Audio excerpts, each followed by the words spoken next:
Sveiki visi, va mes čia kasam duobės, va čia jau kažkur metras kažkiek. Va mes norim čia tunelį padaryti. Čia bus tipo įėjimas. Čia žiauriai gilu, va, per visą jo ūgį. Va mes čia esam.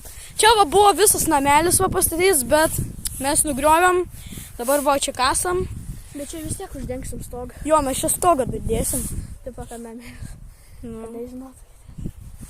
Uždėsim kokį brezentą arba tą duris. Tai va, ir viskas. Nu ir su plėvelė. Ir su smėliu jo. O čia tipo bus kalnas. Dabar va, mums reikia čia su kibiru semti. Ir čia viską dėti per vidurį. Va. Va čia va dabar, kaip matot, va. Tai va darom.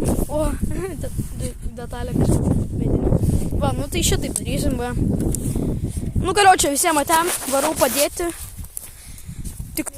Jo tiktokas vadinasi Miaukinskinas 123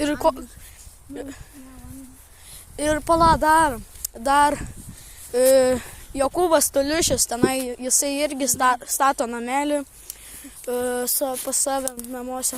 Alio, ten ne Emilio, Armino jo. Arminas važiuoja. Gerai.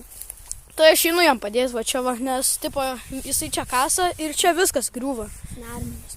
Ne Arminas? Nu tai gerai, va. Kažkas dar mums čia padangų atnešė. Statybininkai kažkokie. Dar prišiko mūsų senam namelėje medį. Jo. Ateinam, žiūrim, ten popieriai blemba su šūdais. Nu gerai. Nu gerai, visiems davai. Jo, davai.